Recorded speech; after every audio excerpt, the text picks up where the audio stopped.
Presenta Dedicar, servicio de acompañantes con planes ideales para todos. Presenta Feria Nocturna del Buceo, del 1 de diciembre al 6 de enero, todo en un solo lugar. Amigos, vamos a darle entrada al móvil de nuestra compañera Magdalena Correa. El presidente de la Federación de ANCAP, Gerardo Rodríguez, la recibe en este momento. Gracias, Magdalena. Bienvenida. Muchas gracias, María Inés. Ustedes sabrán que sigue toda esta convulsión en lo que tiene que ver con el combustible. Hoy hubo diferentes reuniones, hubo asamblea allí en la planta de La Tablada, donde la asamblea estaba prevista para que se hiciera en el correr de los días. De alguna manera los trabajadores, en base a lo que ocurrió el sábado pasado, que ingresaron camiones, decidieron realizarla esta mañana. Eso generó nuevamente que se trancara la normal operativa y el abastecimiento para todo el país, pero en el medio aparece un decreto por parte del gobierno. Yo recién dialogaba con Gerardo Rodríguez, quien cuestionaba de alguna manera la decisión de la Unión de Trabajadores del Transporte de Combustible. Concretamente quiero preguntarle por qué a ustedes los sorprende esta medida y el desabastecimiento en todo el país. Bueno, en primer lugar me gustaría contextualizar, digamos, la situación. El jueves, lamentablemente, hubo un accidente, nosotros nos solidarizamos con el trabajador. La Unión de Transportistas denunció condiciones de inseguridad en la planta. Nosotros dijimos que estábamos de acuerdo, que veníamos luchando por conseguir que se llenaran las vacantes en el área de mantenimiento. En abril habíamos firmado un acta donde ANCAP se comprometió a que ingresaran 3 operadores en un área que está constituida por 5, pero hace más de un año que solamente trabajan 2. En los últimos días ANCAP nos respondió que esa vacante no se iban a llenar y que se iba a atender con mantenimiento externo. Eso nosotros estamos en contra porque de alguna manera atenta contra la filosofía de hacer el mantenimiento preventivo. Es decir, no traer una empresa tercerizada para arreglar algo que se rompe, sino hacer un seguimiento permanente de la operativa y de las instalaciones para garantizar las condiciones de seguridad. Hasta ahí estábamos de acuerdo con ese planteo y con el paro de 24 horas. El día viernes nosotros accedimos a autorizar una guardia de seguridad gremial, porque nosotros habíamos definido un paro para ese día, para cumplir con el objetivo de que no se desabasteciera. El viernes se realizó una reunión con la Unión de Transportistas, con el Ministerio de Industria, el Ministerio de Trabajo y ANCAP. Ahí se acordó que se iba a abrir un ámbito de negociación en el Ministerio de Trabajo, que se convocó para el día miércoles a las 10, para atender todos los temas de seguridad en la planta, y creímos que con eso quedaba saldada la situación. Se nos pidió y nosotros nos comprometimos a abrir la planta el día sábado, pensando que iban a ir los camiones a cargar. Los camiones no fueron, y bueno, y en el día de hoy en la asamblea, digamos, decidió seguir con las medidas.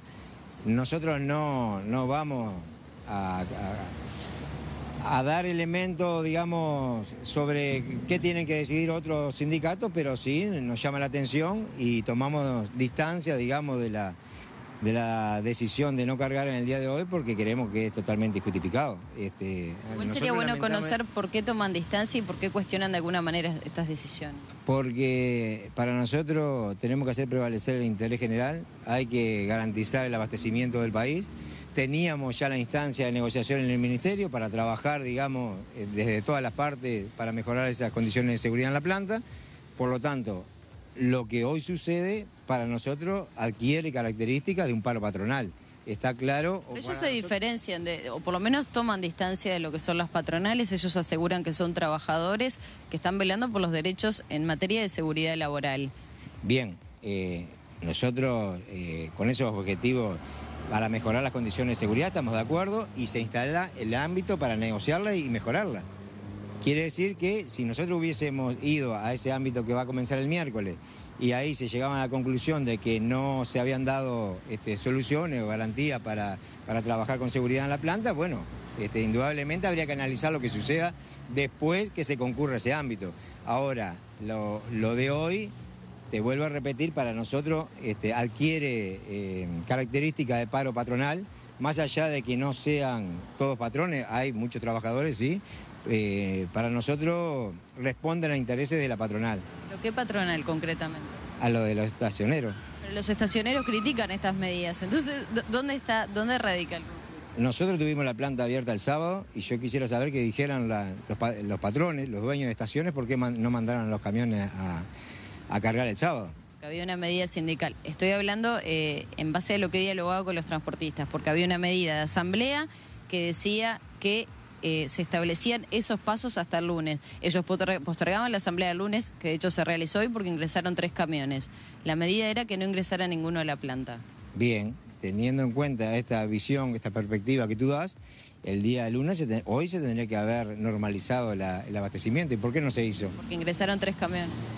Bien, que UTC se haga cargo, digamos, de sus decisiones. Cada gremio es autónomo en sus decisiones. Para nosotros, la Federación ANCAP toma distancia de esta resolución porque entendemos que es una medida que obedece a los intereses patronales y que se está haciendo simplemente una demostración de fuerza del gobierno, con la cual nosotros no estamos alineados y estamos en contra de tomar de rehén a la sociedad para dar una señal, digamos, de fuerza al gobierno. Pero es una interpretación subjetiva. ¿Ustedes han dialogado, se han reunido con la Unión de Transportistas? No, porque en realidad nosotros pertenecemos al PIT-CNT, ellos no están afiliados, por lo tanto mucho diálogo no tenemos la misma lugares de pertenencia. Cuando habla de medida de fuerza contra el gobierno, ¿a qué se refiere concretamente?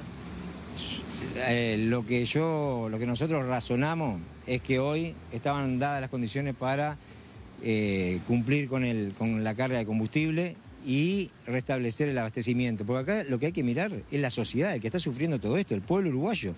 ¿Por qué lo ponemos de rehén si ya tenemos el ámbito para negociar condiciones de seguridad? Hoy yo he escuchado hablar poco del trabajador que se accidentó. Ya se lo consultamos de mañana. Perfecto, ya le dieron el alta, pero el eje de la discusión se cambió. Alguien habla de ese trabajador que se accidentó, le dieron el alta, está muy bien. Ahora, ¿por qué seguimos con medidas? Bueno, cada uno que saque sus conclusiones. Esto indudablemente contiene mucha subjetividad. Yo les invito a los televidentes a que saquen sus propias conclusiones. Me llama la atención porque Añón fue el ámbito para negociar y seguimos poniendo a la sociedad rehén. Cada uno interpretará de la forma que le parezca. Yo creo que acá hay acciones que están alineadas con los intereses patronales. Igual se discute a través de los medios, pero ¿no sería mejor generar un ámbito de negociación o por lo menos de diálogo entre los sindicatos o entre los trabajadores que todos denuncian problemas en materia de seguridad laboral en la tablada y no seguir tal vez discutiendo por comunicados en la prensa? Sí, te vuelvo a repetir, a mí me gustaría que ellos se afiliaran al PIT-CNT, pero no puedo decidir sobre eso. Independientemente de que no estén afiliados al PIT-CNT, nosotros no nos negamos a dialogar.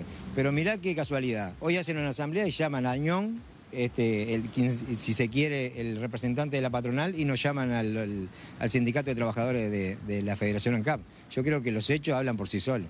Sí, igual lo que sigue llamando la atención es que Añón los criticó, por lo menos criticó estas medidas y el desabastecimiento que se iba a generar el fin de semana en notas con diferentes medios de prensa. Por eso llama la atención y a nosotros, por lo menos que hemos seguido de cerca el tema, nos cuesta entenderlo por lo pronto. Bien, es como te digo, a mí me cuesta entender que hoy tengan de rehén a todo el pueblo uruguayo desabasteciendo el país, cuando ya tenemos el ámbito, como te digo, para trabajar en el tema de seguridad. Yo los invito a que acá hagamos emerger, digamos, la cuestión de fondo, si es esa la cuestión de fondo que persiguen ellos. Nosotros sí, mejorar las condiciones de seguridad. Para eso, trabajar todos juntos. Ahora, para hacer medidas que de alguna manera le pegan a la gente sin razón alguna, con nosotros que nos cuenten. ¿Ustedes siguen manteniendo que hay otras medidas de fondo, cuestiones de fondo? Sí, yo creo que acá hay cuestiones, hay características... ¿Pero políticas son? Hay características de un paro patronal y todos sabemos históricamente los daños que han hecho a los estados. Recordemos, digamos, del paro patronal en Chile o en Brasil. Indudablemente nosotros a esos movimientos no nos vamos a sumar, es más, nos vamos a distanciar todo lo posible. ¿Comparten el decreto de esencialidad? ¿Creen que se atrasó, que lo tendría que haber hecho antes el Ejecutivo? Bueno, mirá, para el presidente de un sindicato decir que está de acuerdo con una esencialidad, no lo voy a decir en esos términos, no lo voy a decir. Lo que yo estoy de acuerdo y la Federación está de acuerdo es en hacer prevalecer los intereses generales por encima de los individuales. Acá lo que tiene que importar es la necesidad del pueblo uruguayo y para ello tenemos que que orientar todo nuestro esfuerzo. Rodríguez, le agradecemos este contacto por la tarde en casa. Gracias. Mariana y Gerardo, seguimos con ustedes. Muy bien, muchas gracias, Magdalena. Es importante esta declaración del presidente de la Federación ANCAP que posiciona a este gremio tan importante del país a distancia de estos extremos a los cuales han llegado los transportistas de combustible. Volveremos sobre el tema del combustible después que tengamos la entrevista con el invitado, con el senador Larrañaga. Estará con nosotros Fabio Pereira, delegado de UNRWA, para cerrar el programa del día de hoy. Claro, porque entre otras personas o grupos que se han perjudicado en estos días, están otros trabajadores, como los trabajadores de las estaciones de servicio. Tener un fin de semana cerrado sin cobrar, probablemente el jornal lo cobren igual, pero perdiéndose propinas y algunas otras posibilidades de horas extra, de lo que sea, es realmente algo muy difícil de comprender. Y también la población del país. No, por eso digo... Y también los sectores de la producción nacional. Yo estuve por Tarariras. Cuente. Centenas de productores agropecuarios sin combustibles viernes, sábado, domingo y lunes. Se había aceptado por parte de los huelguistas o de los trabajadores de transporte que se distribuyera combustible para la producción agrícola. Ah, pero lo que pasa es que también demoraron decretar la esencialidad. La van a decretar hoy lunes. ¿Cuándo se va a restablecer? Mañana martes, el miércoles la normalidad. ¿Por qué no lo hicieron el viernes? Es una irresponsabilidad pero usted dice del que en gobierno Tarariras y de los encontró sindicatos. Había productores que no tenían gasoil para... Pero por supuesto, en Tarariras y en buena parte del país, donde no tenían combustible. Yo fui a Paysandú el viernes. Y fui a Paysandú el viernes porque me aseguraron reservarme 50 litros de nafta para yo poder regresar el sábado. Y a su vez pedí desde Paysandú que me juntaran combustible para poder ir ayer domingo a Tarariras. Es decir, el país estaba parado, los sectores productivos, los estacioneros, los turistas. No hay derecho a hacer este tipo de cosas con el país. A mí que me disculpen, será el paro de los transportistas, será el paro de ANCAP, será de lo que sea, pero un servicio esencial termina perjudicando la economía del país de manera muy fuerte, y yo creo que hay que lamentar estas situaciones porque pierde el país. Queda una pregunta pendiente, María. Sí, bueno, obviamente pretendimos utilizar un latiguillo que ha sido motivo de una presunta campaña, porque todavía, más allá de que ha habido una reunión por el presunto candidato Juan Sartori con la presidenta del honorable directorio del Partido Nacional, la escribana Beatriz Argimón, no ha habido una visibilización concreta del lanzamiento de campaña. Yo le preguntaba si usted sabe quién es, porque de alguna manera, en realidad lo que quería saber es cómo ve esta situación en la que está el Partido Nacional. Mire, yo estuve en una oportunidad, creo, allá por el 2014 con el señor Sartori. No conozco más que lo que han mencionado los distintos medios de prensa. Yo no estoy en una línea de ir a favor o en contra de tal o cual postulación, porque siempre he sostenido, como decía Herrera, los zapallos se acomodan en el carro en la medida que el carro funcione. Y hay un veredicto inapelable en democracia, que es el veredicto de la gente en las urnas. Más allá de los cuestionamientos que, por supuesto, no dejo de comprender por parte incluso de algunos estimados compañeros, como el caso del diputado Gandini. Gandini, sí. Pero... Gandini, que es de su sector. Sí, es de mi sector. Dijo, no tengo derecho a ser ingenuo, dijo, con respecto a las vinculaciones. Algunas pueden ser hasta compartibles. Nuestro sector no ha tomado una posición como tal. O sea, que son a nivel personal. Yo no estoy con esto autorizando ni desautorizando. Ajá. Incluso comprendo las declaraciones del diputado Gandini. Lo que expreso es que como sector Alianza Nacional no tomamos una posición sobre este asunto y no debíamos tomarla tampoco. Es algo que le compete al directorio del Partido Nacional establecer si reúne o no las condiciones como para ser postulante. Punto. Después a mí tengo tantos problemas en mi vida. ¿Me preocupa que al ser una persona de tanta fortuna, a mí no me preocupa, eso pueda incidir en la campaña? Por supuesto que pueden decidir, porque entre quienes no tenemos muchos recursos para enfrentar una campaña y aquellos que sí los tienen, hay una diferencia. Pero yo creo en la gente de mi país, creo en los que voten en la elección interna de mi partido y a ellos me he sometido siempre porque he luchado toda mi vida y me he caído y me he levantado y he seguido y nunca han tenido que mirar para atrás para verme, siempre a lo sumo me han tenido que ver al costado porque siempre he estado en la primera línea luchando. Así que yo no creo en este tipo de polémicas. Los que resuelvan estar en función de lo que cumplan de condicionamientos dentro del partido, a la cancha y a las urnas, porque en definitiva es lo que la democracia impone en el marco de la legitimación, porque precisamos mejor política, mejores políticos y mejor democracia para dar mejores respuestas. ¿Cómo se viene? Sí. ¿Le interesa acercarse a conocerlo? Mire, en tanto y en cuanto tenemos postulaciones a lo mismo, tenemos contraposición y punto. Yo voy para allá. La cita es el último domingo de junio y se terminó. Más allá de conocernos o no, está todo bien, pero vamos a competir. Y yo voy a competir con todo, con la calle, con los que salgan a la contienda electoral porque pretendo ser el candidato único de los blancos.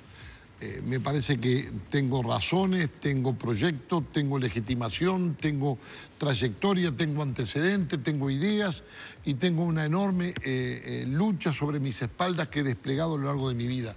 Así que esa es la realidad y a eso me expongo como lo he hecho siempre. Podría intentar alejarme, pero no puedo ser espectador cuando tengo 4 hijos de un país que, a mi juicio, va barranca abajo en muchas cosas, en educación, en seguridad, en trabajo, en respeto.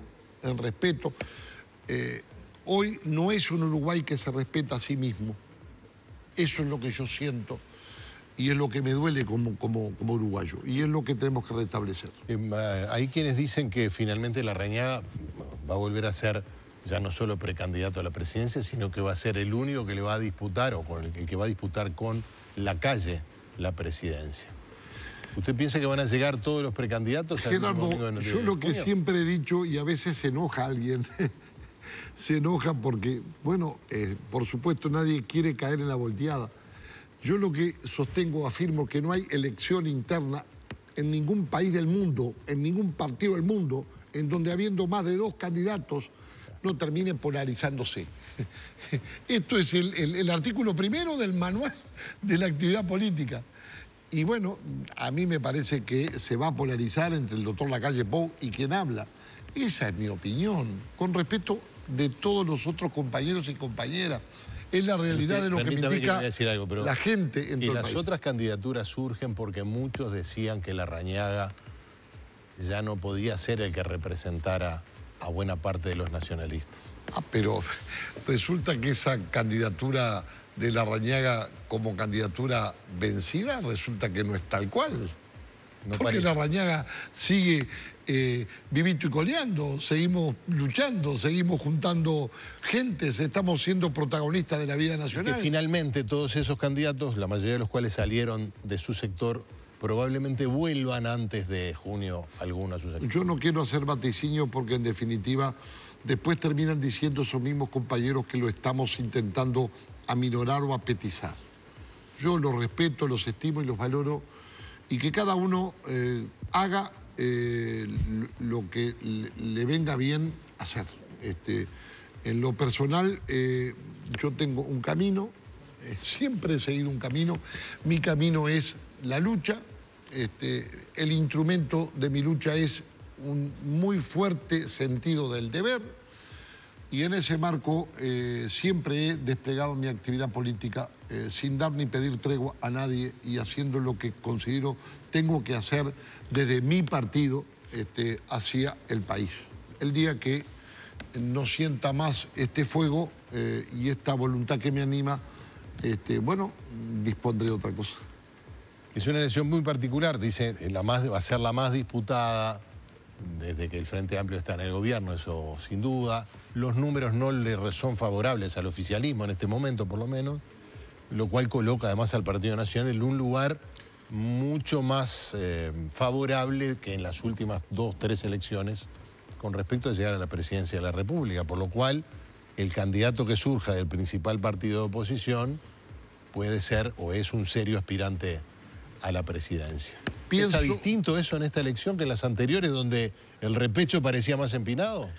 Pienso que de la elección interna va a emerger el próximo presidente de los uruguayos, y por eso es vital la elección interna del Partido Nacional, que es una elección primaria, porque ahí se elige el candidato del partido que va a disputar la contienda con los candidatos únicos de los otros partidos. Y eso acrecienta o decrece la postulación y el poder postulatorio. Yo creo que no va a ser una elección fácil para nadie, absolutamente. No hay nada que valga la pena que no cueste mucho. Esta es la realidad de lo que yo pienso humildemente. Y va a ser una lucha política. Dice, nadie tiene la vaca atada, como dicen. Yo creo que nadie tiene la vaca atada, porque además después de atar la vaca hay que ordeñarla. Y no es para todo la cosa, no es fácil, no es fácil. Entonces, porque además creo que hay mucha volatilidad en el pensamiento de la gente. Y hay que fogonear un proyecto político esperanzador. Y no es fácil porque el próximo gobierno a instalarse a partir del 1 de marzo del 2020 va a tener que ser forzosamente un gobierno que tenga una presidencia que pueda dialogar con todos los partidos, que pueda dialogar con los sindicatos, que pueda dialogar con los sectores productivos del país, porque seguramente van a haber muchos temas vitales que solucionar. Tenemos el tema de la educación, es un tema impostergable, un blindaje político de la educación pública como escudo de los pobres. Es necesario el tema de la seguridad, enfrentar y mitigar en cuanto a los impactos y los efectos. Vamos a tener que tener una cautela fiscal muy fuerte frente a un déficit de 4 puntos del producto. Vamos a tener problemas también en el tema previsional. En fin, el país tiene muchas incertidumbres y seguramente las candidaturas y los proyectos políticos que los respalden tendrán que pasar el examen y el filtro de la opinión pública. Y es por eso que yo creo que hay que llevar adelante entendimientos entre distintos partidos, porque el próximo gobierno lo concibo como un gobierno que nuclee mayorías parlamentarias a partir del 1 de marzo, pero que también tenga gente de la oposición en las empresas públicas, por ejemplo.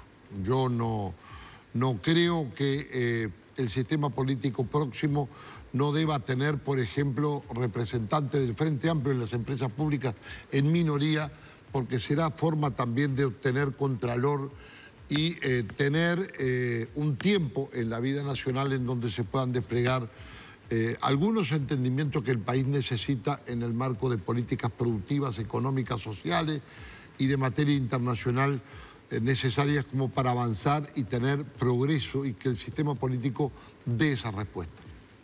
Muy bien, senador Jorge Larrañaga, gracias por acompañarnos. Muchísimas gracias, Gerardo, muchísimas gracias, María Inés, por esta invitación. Muchas gracias y muchas felicidades para ustedes. Igualmente, sí, sabe que nos hacen una guiñada, dicen que le pusimos el arbolito a tono. Me parece que está muy bien. Muy bien el arbolito a tono, con un lindo blanco y un lindo azul, colores patrios bueno, pero también. eso es una vicisitud que escapa a nuestra decisión, pero de cualquier manera no me parece que no sea una cosa a señalar. Te agradece, te agradece. Que no sea una cosa a señalar. Gracias, senador, por haber venido. Bueno, gracias a ustedes también por darme esta oportunidad. Y bueno, el sábado 15 esperamos a muchos compatriotas que nos acompañen más allá de los partidos políticos para ese anuncio a las 13:30 que vamos a hacer en Luis Alberto Herrera y La Rambla. Hace muchos años usted era un poco más joven que ahora, no tan joven como cuando fue intendente, que fue el intendente más joven que tuvo este país por mucho tiempo. No sé si después alguien le arrebató esa suerte de trono. Yo tenía 32 años cuando asumí en el año 90 y después me ganó ese título Villanueva Saravia cuando fue intendente municipal de Cerro Largo. Me parecía que ahí había capaz que un cabeza a cabeza, pero me estoy acordando de cuando cabalgó por primera vez hasta Salto. No, yo cabalgué hasta la última morada del jefe de los orientales en Asunción del Paraguay. Asunción. 1.280 kilómetros, fue en el año 1997. Hace 21 años menos, ahora sería difícil. Creo que con el corazón podría hacerlo, pero el lomo ya no me aguanta mucho. Gracias por acompañarnos. Muchas gracias. Cerramos, amigos. Sí, pensás en macarrones, pensás en masa madre. ¡Ah, qué rico! ¿Pensás en jesuitas y merenguitos? También pensás en masa madre. Si te digo pionono, media luna y magdalenas, obviamente pensás en masa madre. Los productos masa madre los encontramos en supermercados, almacenes y kioscos. Para todos los buenos momentos del día, masa madre. Sanas delicias. www.masamadre.com.uy. Ahora sí. Que lo iba verbalizando. Es que tenemos que ir a una tanda, déjenme. Sí, Lo que pasa es que estábamos hablando de la meseta de Artigas y ahí fue que se coló el tema. Ahora vamos a hacer una breve pausa, despedimos al invitado y volvemos con ustedes en instantes. Presentó Dedicar, servicio de acompañantes, con planes ideales para todos. Presentó Feria Nocturna del Buceo, más de 200 stands para recorrer. Feria del Buceo, tu punto de encuentro.